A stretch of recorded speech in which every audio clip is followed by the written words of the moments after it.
तो सौरभ, मैं ये भी आपसे पूछना चाह रहा था कि आज की डेट में आप कोई भी न्यूज़ चैनल देखें या सोशल मीडिया प्लेटफॉर्म पे जाएं, so there is this fear mongering stuff which you see everywhere, right? I call it the business of fear, and you yourself are in the business of hope, right? So my point is कि there's always this question of why now and what is the best time to start, right? Considering the socio-political situation across the world right now.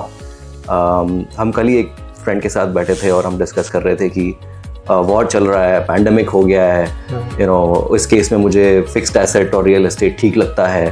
How do you counter these perceptions about fear everywhere, and how do you make people comfortable with mutual funds? मैं आपके पहले question से चालू करता हूँ. Sure. Why mutual और why now? हमको mutual fund पहले समझना पड़ेगा कि क्या होता है, कैसे इन्वेस्टमेंट होता है. हमने यूट्यूब पे देखा या कहीं देखा और डायरेक्ट इन्वेस्टमेंट कर दिया is not the right approach. We have to understand कि पैसा मैंने दिया तो कहाँ गया, किसके पास गया, कैसे मैनेज हुआ.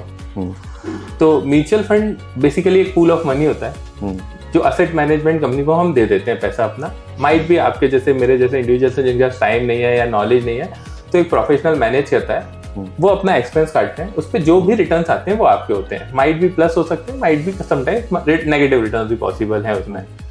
तो म्यूचुअल फंड बेसिकली बहुत सारे तरीके होते हैं. जैसे मैं आपको बताऊं तो म्यूचुअल फंड में सबसे सिंपल होते हैं debt funds. Debt funds is as good as your saving bank और FDs kind of return generate करते हैं. और उसमें आप एक दिन से लेके 1 साल 2 साल 3 साल कितना भी पैसा रख सकते हैं. से आपके पास 10 दिन के लिए पैसा पार करना है आपको कहीं, आप डेट फंड्स में कर सकते हैं, अल्ट्रा शॉर्ट टर्म फंड में कर सकते हैं. वो आपको फिक्स रिटर्न देते हैं. वो पहली कैटेगरी है म्यूचुअल फंड की जो सेफेस्ट है. उसमें रिटर्न्स के लिए नहीं, लेकिन आप for parking purpose you can use it. That is one category is that. Second is equity. तो इक्विटी क्या होता है, कैसे इन्वेस्टमेंट करना चाहिए. मेरा मानना है कि अगर आपको वेल्थ क्रिएशन करना है तो आइदर या तो आप खुद बिजनेस करिए या किसी के बिजनेस में इन्वेस्ट करिए. तो when you are investing in someone business, that is a share, that is equity, you are buying that equity.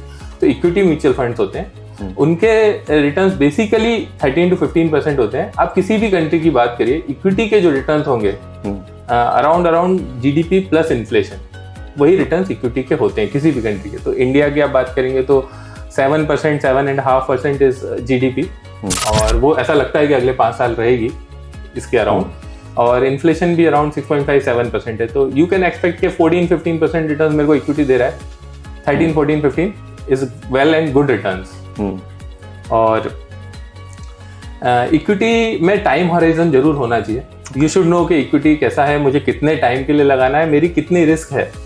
तो एक एसेट का जनरली साइकिल होता है 5 to 7 years. अगर आपके पास पैसा है 5 से साल मेरे को इन्वेस्ट करना है, मुझे पैसे की जरूरत नहीं है, तो you can go with equity. But be prepared कि समटाइम्स इक्विटी रिटर्न्स नहीं देता है. इक्विटी के रिटर्न्स लीनियर नहीं होते. साइन वेव को आप हिला डुला दीजिए, वैसे रिटर्न्स होते हैं, किसी को नहीं मालूम कहाँ जाएगा. But over the period of time it return will be around 13 to 15%. तो ये इक्विटी के रिटर्न्स होते हैं. तो म्यूचुअल फंड बेसिकली आप पैसा दे रहे हैं एक प्रोफेशनल को, वो आपका पैसा मैनेज कर रहा है, तो उसमें रिस्क कहीं ना कहीं कम हो जाती है.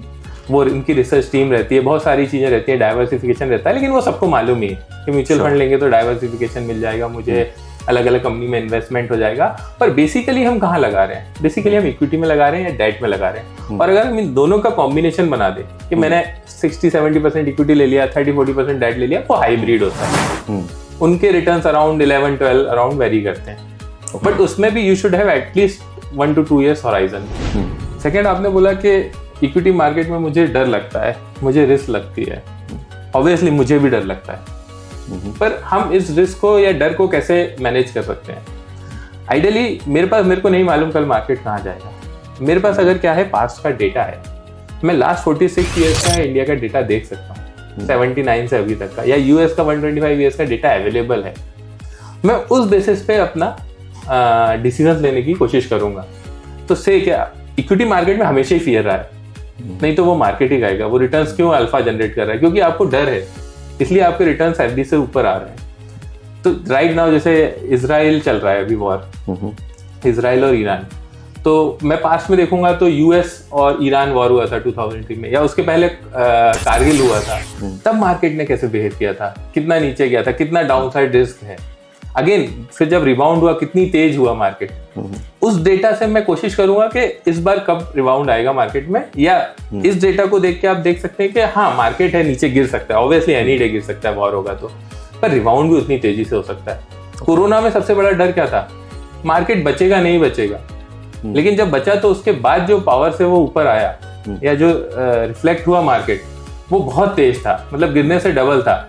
मेरे को याद है एग्जैक्टली कोरोना में जब निफ्टी गिरा था तो अराउंड 11,000 से फॉल चालू हुआ था, अब वो गया था 7,500 और डेट थी 24 मार्च 23-24, जिस दिन लॉकडाउन अलाउ गया था। वो टाइम था जब डर पीक पे था, मार्केट लो पे था। डर जब सबसे ज्यादा होगा तभी आपको सबसे अच्छे प्राइसेस मिलेंगे मार्केट में, तभी चीज सस्ती मिलेगी, तभी खरीदने का फायदा है। फिर जैसे जैसे डर खत्म होता जाएगा आपका मार्केट में प्रीमियम बढ़ता जाएगा, आपको चीजें महंगी मिलेंगी। जब आपको एकदम स्ट्रेट लाइन दिखती है तो आदमी आपको महंगा माल देगा ना, जब डर दिख रहा है तभी सस्ता माल मिल सकता है आपको मार्केट। Okay, interesting.